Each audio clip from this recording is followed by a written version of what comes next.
চট্টগ্রামে মামলা নিয়ে চলছে লঙ্কাকাণ্ড। জুলাই আন্দোলনের মামলা কোথাও পারিবারিক বিরোধের জেরে ফাঁসি দেওয়া হয়েছে, আবার কোথাও আসামি দশক ধরে শয্যাশায়ী রোগী। বৈষম্য বিরোধী ছাত্র আন্দোলনের কর্মী সেজে সুযোগ নিচ্ছেন তালিকাভুক্ত ছিনতাইকারী ও যুবলীগ কর্মীও।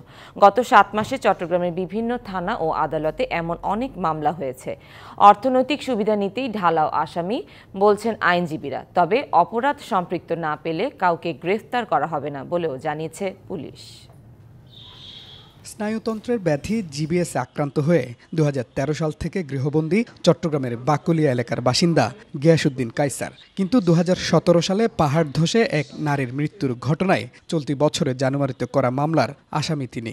বলখালীর বাসিন্দা আবুল মনসুরের এই মামলায় সাবেক মন্ত্রী হাসান মাহমুদ সহ আসামি আরও 278 জন। কায়সারের অভিযোগ, তালিকা থেকে নাম বাদ দেওয়ার জন্য টাকা দাবি করা হচ্ছে।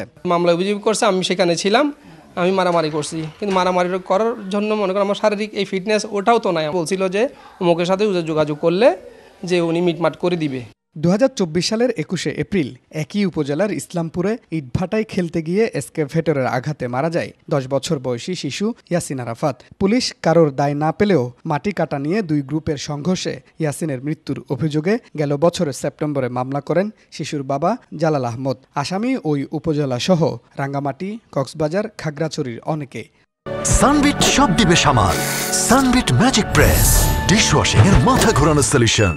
ঢালাও মামলা ও আসামি করা নিয়ে স্থানীয় বিএনপি নেতাদের তোপের মুখে পড়েন জালাল। দাবি করেন মাইকেল ও ইকবাল নামের দুজন তাকে বিভিন্ন জনের নাম জড়াতে জোর করেছেন। যারাদেরকে আমি চিনি না, এই নামগুলো কারা করতে গিয়ে দিছে সেটাও আমি জানি না। স্থানীয় বিএনপি যেগুলো বলতেছে এরা হচ্ছে আওয়ামী লীগের সর্বোচ্চ 1 নম্বর দালাল। এদিকে যুবলীগ কর্মী কফিল পুলিশের খাতায় যিনি ছিনতাইকারী। এছাড়া তার বিরুদ্ধে আছে অন্তত 8টি মামলা। জুলাই অভ্যুত্থানে যুবলীগ ক্যাডার হেলাল আকবর চৌধুরী বাবরের নির্দেশে ছাত্রদের উপর হামলার ঘটনায় এক মামলায় সাবেক মন্ত্রী মহিবুল হাসান চৌধুরী নওফেল ও 278 জন সহ আসামি কফিল। কিন্তু তিনি নিজেই হামলা ও পরিকল্পনার নির্দেশ দেওয়ার অভিযোগে সাবেক প্রধানমন্ত্রী শেখ হাসিনা সহ 178 জনের বিরুদ্ধে মামলা করেছেন। বিভিন্ন সময় তাকে গ্রেপ্তার করায় আসামি করেছেন পুলিশের 26 কর্মকর্তাকেও। 5ই আগস্টের পরে অনেকগুলো মামলা দেখলাম যে এক স্বার্থান্বেষী মহল বিভিন্ন মানুষকে ফায়দা লোটার জন্য মিথ্যাভাবে মামলা সম্পৃক্ত করেছেন। এটা আমি মনে করি যে এটা খুবই গর্হিত কাজ। এছাড়া বেসরকারি চাকরিজীবী বাকুলিয়ার রিয়াদ ইখতেকারের সাথে 2022 সালে উপজেলা বিএনপির নেতার মেয়ের সঙ্গে বিয়ে হয়। বিচ্ছেদ হয় গত 28শে জানুয়ারি।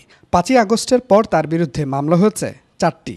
বাদীর দাবি, মামলা হয়েছে সিনিয়র নেতাদের পরামর্শে। ইন্ধন ছিল সাবেক শ্বশুরের, যদিও তিনি বলছেন রিয়াদ ইখতেকার ছাত্রলীগের রাজনীতির সাথে জড়িত ছিলেন। যেকোনো অ্যাঙ্গেলে করছি, নিজে করি নেই, বিস্তারিত যেহেতু পার্টি করি সেই হিসেবে তো বিস্তারিত কিছু বলা যায় না। উপরের নেতা আছে না, সেটা বাড়ি হচ্ছে বসিয়ে এমনি ছাত্রলীগের রাজনীতিটা জড়িত ছিল।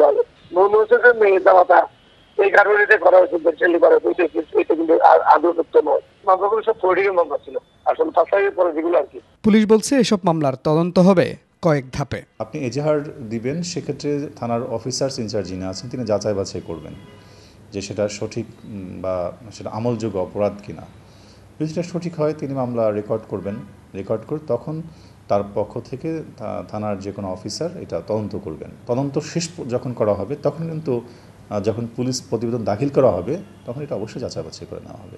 অপরাধ বিশেষজ্ঞরা বলছেন নিরপরাধ ও ঘটনায় সম্পৃক্ত না এমন কাউকে আসামি করায় মামলা গ্রহণযোগ্যতা হারানোর পাশাপাশি পার পেয়ে যেতে পারেন প্রকৃত অপরাধীরা। কারণ আমরা তো আইনের শাসন চাই, ন্যায় বিচার চাই। Mujibul Haque, DBC news, Chittagong.